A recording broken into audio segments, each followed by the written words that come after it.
I wanted to thank you for allowing me to have a second interview for one of the head teacher positions at Watermelon Center for Young Children. Um, this is my proposal on language and emergent literacy.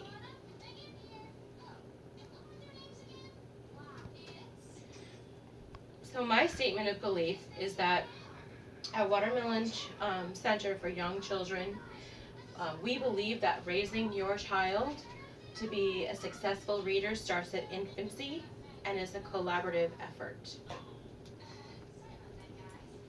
How emergent skills develop. So we believe that emergent skills are the building blocks for learners to read and write. And there are three primary areas of emergent literacy skills. Oral skills, phonological processing, and print knowledge. Oral skills is a major benefit for young children. However, strong oral skills have a major influence on reading, but they are not the sole contributors to learning to read and write. Oral skills are helpful in vocabulary knowledge, syntax knowledge, and narrative understanding. There's also phonological processing, and I believe that phonological processing is the process of understanding the relationship between individual sounds and symbols and holding that sound letter match in your memory. Print knowledge is understanding that print holds the story of the information, not just the pictures. It is also understanding that letters have the same sound regardless of upper or lower case. The role of the teacher in the family is a very important one, and teachers have an unbelievably important role to play in children's lives. It is our job to ensure that they have a solid foundation they need to advance in their education. It's the teacher's job to establish a relationship with the families of the children, and I plan to provide families with books that they can check out to read at home with their children. We would engage our students in meaningful conversations and purposeful conversations to continue, and we would encourage families to continue those conversations at home, stressing to parents that children do better in school when they have rich conversations at home. Environment is also very important.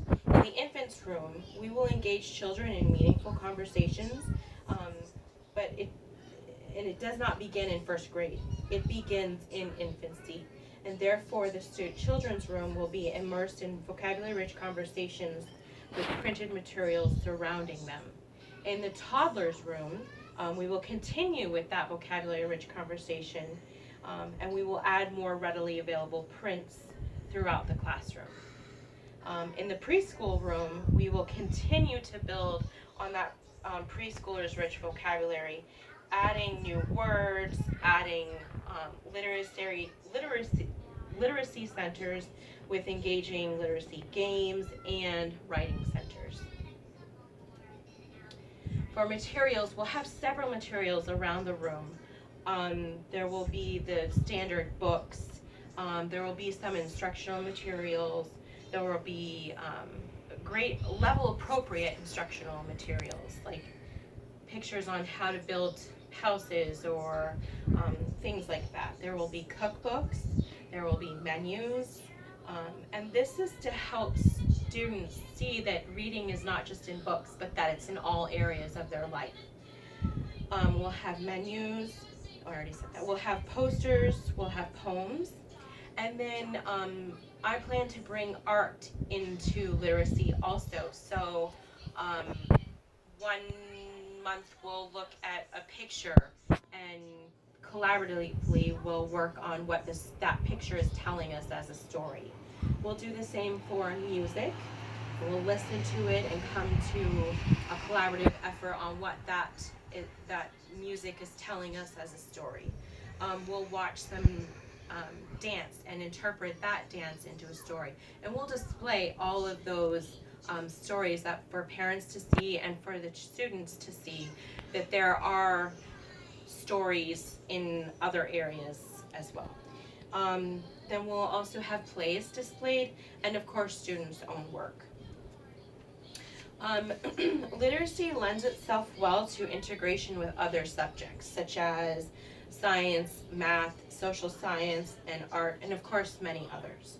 But there will be an allotted time for literacy development of half an hour at a time, with literacy activities being a part of choice of circle time. Books relating to other circle time activities will be readily available, as well as a designated reading area for quiet reading. Our desired outcome, our goal is to ensure that all of our students are prepared for kindergarten with a solid foundation in emergent literacy. Our goal is to reach out to struggling students as early as we can to provide them with extra attention that they need. And really, something I firmly believe in is that our goal is to work with families to create a successful program in early child care and emergent literacy as well as other subjects, because literacy is a family affair. Methods for monitoring the development of emergent literacy skills is robotically repeating the alphabets when asked is no longer an accurate assessment if a child has fully immersed herself or himself in emergent literacy. Teachers will use formative assessments when they are engaging in conversations with students in everyday settings, during circle time, during centers. Teachers will be looking for students to have a solid understanding of simple sound letter matches and vocabulary, or an understanding that the case does not determine the sound. We'll be looking for students to be able to spell and read their names. We'll be looking for simple storytelling abilities. We'll be also looking for the comprehension of a story that is well read through and their ability to retell that story. These are my references, and thank you very much.